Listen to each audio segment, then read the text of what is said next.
Pastor Raymond Johnson followed the same routine every night. During the day, he preached at the church. At night, he drove a taxi.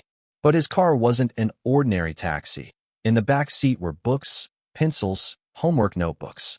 Every night, he found neighborhood children and taught them math, reading, and writing. In a parked taxi, under a streetlight. Other taxi drivers said he's crazy, but Pastor Johnson didn't care. Until that Wednesday night, when he turned down the wrong street. Webster Avenue, the most dangerous part of the city. 8th Street crew territory. Before Pastor could even stop his taxi, he was surrounded. 5 men, guns drawn, faces angry. "Who sent you here?" the leader asked, pointing the barrel at Pastor's face. "Nobody. I'm just what? What are you doing here?" Pastor slowly pointed to the back seat. The leader looked. Books, notebooks, children's drawings. His brow furrowed. "What the hell are you doing?" "Teaching kids to read and write. For free." The leader paused, lowered his gun, then looked at Pastor more closely, and his face changed. "Wait. You're Pastor Johnson. Do you recognize me?" Pastor looked at the man's face, and his breath caught. This boy, he knew him. Pastor Raymond Johnson had never planned to drive a taxi. At 58 years old, he'd spent 30 years serving Riverside Community Church in the south side of Detroit. He'd baptized babies, married couples, buried the dead, and counseled families through their darkest hours. But 5 years ago, his wife Clara had been diagnosed with stage 4 breast cancer. The treatments were expensive, far more than their church salary and insurance could cover. They'd burned through their savings in 6 months. Clara had told him to stop worrying about money and focus on his ministry. "God will provide," she'd said with that unwavering faith that had made him fall in love with her 40 years ago. God had provided, but not in the way Raymond expected. Clara had passed away peacefully 2 years ago, leaving him with $87,000 in medical debt and a hole in his heart that sermons couldn't fill. He'd taken a night job driving taxi to pay down the debt. 7 p.m. to 3 a.m., Thursday through Monday. It left him exhausted for Sunday services, but the debt was slowly shrinking. That's when he'd noticed the children. Detroit's South Side wasn't a place many people chose to visit after dark. Abandoned buildings, broken streetlights, corners where deals went down and violence erupted with little warning. Most taxi drivers refused fares to certain addresses. But Raymond drove there every night.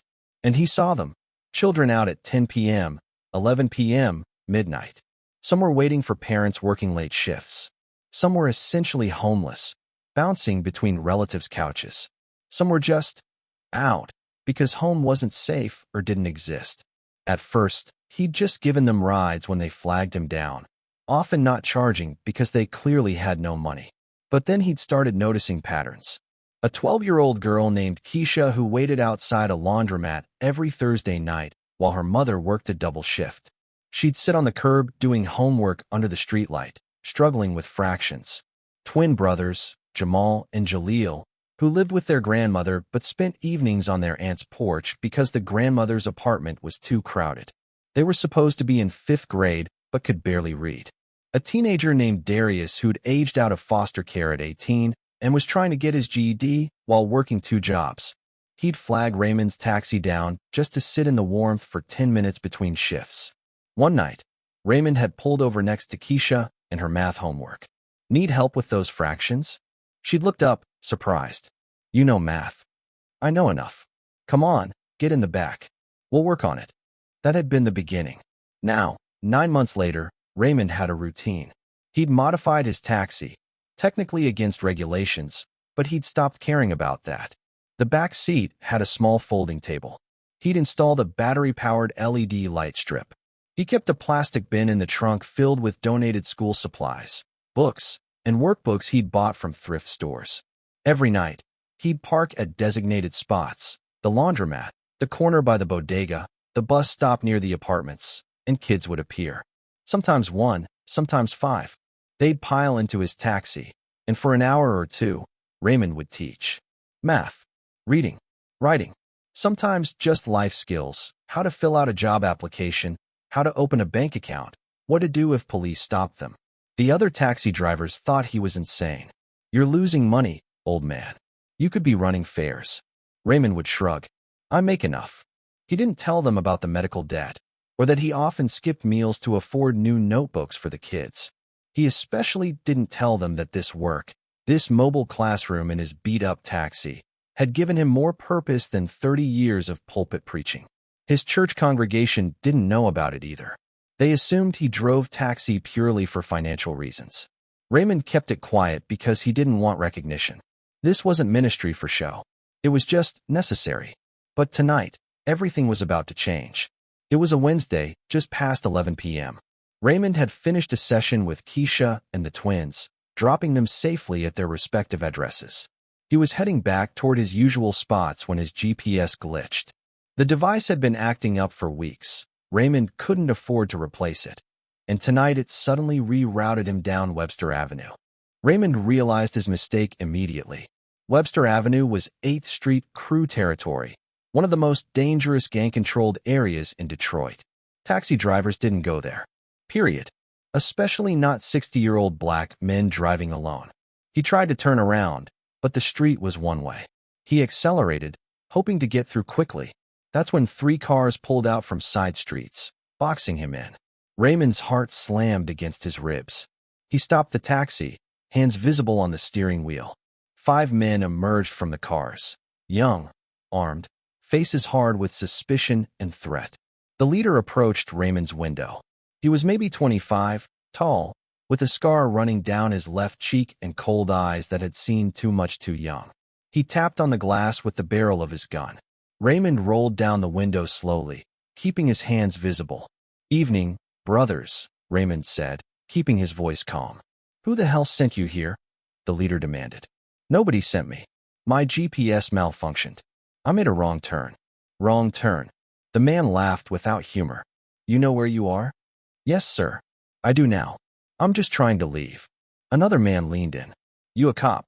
"No, sir. I'm a pastor. And I drive taxi at night." "Pastor?" The leader smirked. "Let me see your hands." Raymond showed both hands. Empty, calloused from years of handshakes and manual labor at the church. "Get out." Slowly. Raymond complied, moving carefully. The men surrounded him, checking him for weapons. Finding none, they seemed marginally less hostile, but not by much. "What's in the back?" the leader asked, gesturing at the taxi's back seat. "Books. School supplies. I teach kids." "You teach kids? At midnight? In a taxi?" The man's tone dripped with disbelief. "Yes, sir." "Open it." Raymond opened the back door. The interior light revealed the folding table, the LED strips, the plastic bin of supplies. Books were scattered across the seat, elementary math workbooks, reading primers, a tattered dictionary. One of the other men picked up a notebook. It had Keisha's math written on the front in Raymond's handwriting. Inside were fraction problems, word problems, notes of encouragement. "This for real?" the man asked, sounding genuinely confused. "Yes. I park at different spots around the neighborhood. Kids come. I teach them whatever they need help with." The leader stared at Raymond like he was trying to solve a puzzle. "Why?" "Because they need it. And nobody else is doing it." "You get paid?" "No." "So you're just, what, a crazy old man with a taxi full of books?" Raymond smiled slightly despite the situation. Some folks would say yes. The leader studied him for a long moment. Then he leaned closer, peering at Raymond's face under the streetlight. His expression shifted, confusion, then recognition, then something that looked like shock. "Wait, I know you." His voice had changed, lost some of its edge. "You're Pastor Johnson, from Riverside." Raymond looked at the young man more carefully. The scar, the eyes, but beneath the hardness, something familiar. "Do I know you, son?" The man's jaw tightened. "I'm not your son. But yeah, you knew me. Long time ago." Raymond's mind raced back through years of Sunday school classes, youth groups, community events. Then it clicked. Marcus? Marcus Bentley. The man, Marcus, flinched like he'd been struck. For just a moment, the hard gang leader facade cracked, and Raymond saw the child he'd known. Marcus Bentley had been 9 years old when Raymond first met him. His mother had brought him to Riverside looking for help. They'd just been evicted, were living in a shelter, and Marcus was acting out in school. Raymond had spent months working with that family. He'd helped Marcus with homework, taken him to basketball games, been a steady presence when everything else in the boy's life was chaos. For 2 years, Marcus had thrived. He joined the church youth group, started getting better grades, even talked about wanting to be a teacher someday. Then his mother had been deported. She'd been undocumented, swept up in an ICE raid. Marcus had gone into foster care. Raymond had tried to stay in touch, but the system had moved Marcus 3 times in 6 months, and eventually, he disappeared into the cracks. That had been 15 years ago. Now Marcus stood in front of him, leading a street gang, holding a gun. "Marcus," Raymond said softly, "I looked for you. After your mother." "Don't." Marcus's voice was sharp. "Don't talk about her." Raymond nodded. "I'm sorry. I should have tried harder to find you." Marcus laughed bitterly. "Yeah, well, I found my own way." The other gang members were watching this exchange with confusion. One of them spoke up. "Yo, Mark, you know this dude?" Marcus didn't take his eyes off Raymond. "Yeah, I know him." Silence fell over the street. Raymond could hear traffic in the distance, the hum of power lines overhead. Finally, Marcus gestured to the taxi. "This real? You really teaching kids in your cab?" "Yes." "Why?" "Because they deserve a chance. And sometimes a chance looks like fractions under a streetlight." Marcus shook his head. "You think math homework gonna save these kids? You think a few books gonna keep them from ending up like me?" "I don't know," Raymond admitted. "But doing nothing guarantees they end up with no options at all." Marcus stared at him. Then, unexpectedly, he lowered his gun completely. "Get back in your cab, old man. And don't come down Webster again." "Marcus," I said, "get in your cab." Raymond hesitated, then nodded. He climbed back into the driver's seat. As he started the engine, Marcus leaned into the window. "That girl, Keisha. She your student?" "Yes. She lives 2 blocks from here. Her mama works nights at the hospital." "I know." Marcus's jaw worked. "My little cousin goes to school with her. Says Keisha's smart. Top of their class now." Raymond said nothing, just looked at Marcus. "You did that," Marcus said quietly. "That was you. That was Keisha. I just helped with fractions." Marcus stepped back. "Go. Before I change my mind."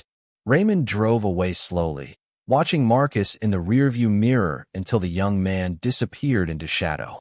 The next night, Raymond returned to his usual spots. Keisha showed up for her session, the twins arrived, and a new kid, a 13-year-old named Isaiah, flagged him down asking if the taxi school was real. Raymond taught them all, same as always. But he couldn't stop thinking about Marcus. 3 nights later, something unexpected happened. Raymond was parked outside the laundromat, helping Keisha with an essay, when someone knocked on the window. Marcus. But he wasn't alone. He had a teenage boy with him, maybe 16, wearing gang colors but looking uncertain. "This is my little brother, Devin," Marcus said through the window. "Not blood, but he's family. He wants to get his GED." Raymond looked at Devin, then at Marcus. "Does he want to learn? Or do you want him to learn?" Devin spoke up, voice quiet. "I want to. I dropped out when I was 14. But I'm tired of this." He gestured vaguely at the street. Raymond unlocked the back door. "Get in. We'll start with a reading assessment." Marcus stood outside the taxi for a moment, watching his brother slide into the back seat next to Keisha. Then he walked away without another word. But he came back. Not every night, but regularly. Sometimes with Devin, sometimes with other kids from his crew who wanted to learn something. Marcus never came inside the taxi himself. He'd stand outside, arms crossed, watching, protecting, in his own way. One night, after Devin's session, Marcus lingered. Raymond rolled down his window. "You want to talk?" Raymond asked. "No." Marcus paused. "Maybe. I don't know. I'm here when you're ready." Marcus kicked at the pavement. "You remember that thing you used to say? About how everybody's got worth, even when they can't see it?" "I remember. You still believe that?" Raymond looked at this young man, scarred, hardened, leading a life that could end in prison or death at any moment. And he saw the 9-year-old boy who'd wanted to be a teacher. "Yes, I still believe that. Including you." Marcus's throat worked. "I've done things, Pastor.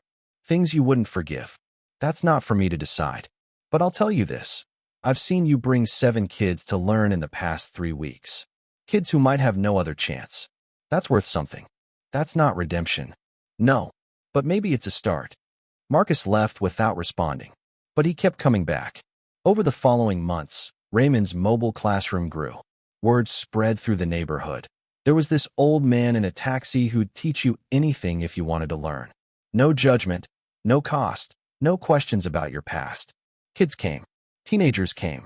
Once, a 40-year-old mother of 3 came, wanting to learn to read so she could help her children with homework. Raymond taught them all. His church congregation eventually found out. Some were supportive. Others thought he was being reckless, dangerous, foolish.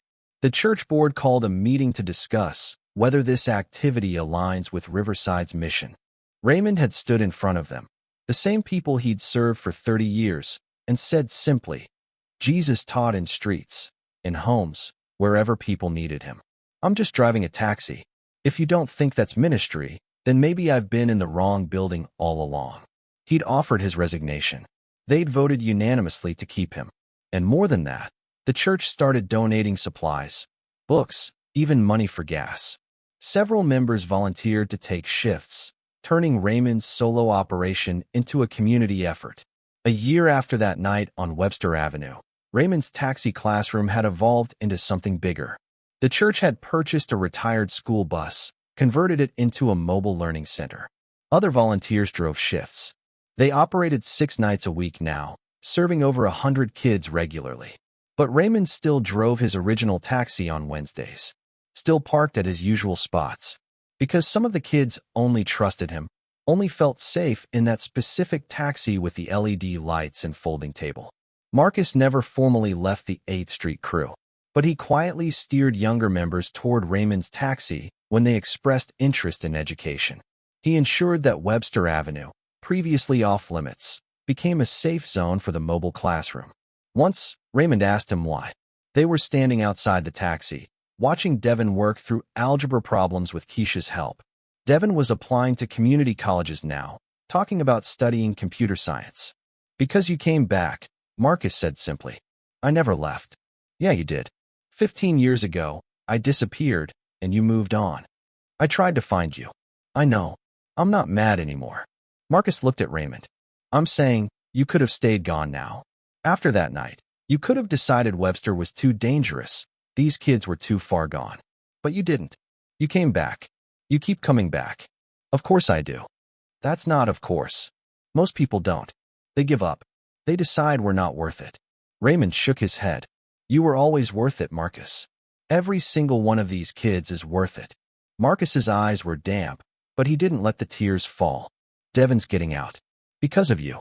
He's gonna make it. He's getting out because of him. And because you brought him to someone who could help. That's not the same as what you do. It's exactly the same. You protected these kids the only way you knew how. Now you're protecting them in a different way. That's growth. That's good. Marcus looked away, jaw tight. I can't get out. Too deep. Too late. It's never too late. It is for me. Raymond didn't argue. He just said quietly, if you ever decide otherwise, my door's open. Always. 2 years later, Pastor Raymond Johnson was invited to speak at a community event about innovative education programs. He stood on a stage in front of city officials, nonprofit leaders, and reporters. He told them about the taxi, about the kids, about Keisha, who'd graduated high school with honors and was attending Michigan State on scholarship, about Devin, who was studying computer science and mentoring younger kids in the program, about dozens of others who'd found hope in the back seat of a beat-up taxi. He didn't mention Marcus. Some stories weren't his to tell. But Marcus was there, in the back of the room. He slipped out before the applause ended, before anyone could ask questions. Later that night, Raymond was parked at his usual Wednesday spot when Marcus appeared at his window. I want to get my GED, Marcus said without preamble. Raymond looked at him. 27 years old now, still wearing the weight of street life, but with something different in his eyes. Hope, maybe. Or at least willingness. Get in, Raymond said. Marcus hesitated at the back door. It's been a long time since I was in school. That's okay. We'll start where you are. Marcus climbed into the back seat, the same seat where dozens of kids had learned fractions, spelling, history. He looked at the books, the LED lights, the folding table. This is weird, he said. Learning always is at first. They started with a reading assessment. Marcus struggled through it, frustrated by how much he'd forgotten, embarrassed by what he'd never learned. But Raymond was patient. like he'd been patient with every student before. When the session ended, Marcus sat in the back seat for a moment. "Why didn't you give up on me?" "Because I never believed you were lost. Just taking a long road." Marcus laughed shakily. "Long road. That's one way to put it. You're here now? That's what matters." Over the next year, Marcus came to Wednesday sessions. He got his GED. Then he started taking community college classes. Then he quietly began steering his crew away from violence, toward legitimate work opportunities. He never fully left street life. That wasn't how it worked. But he changed it from the inside, using his influence to protect rather than harm. And every Wednesday night, he sat in Pastor Raymond Johnson's taxi, under LED lights, learning that it's never too late to change course. Because salvation doesn't always happen in churches. Sometimes it happens in the back of a taxi, with a patient teacher and a student brave enough to try again.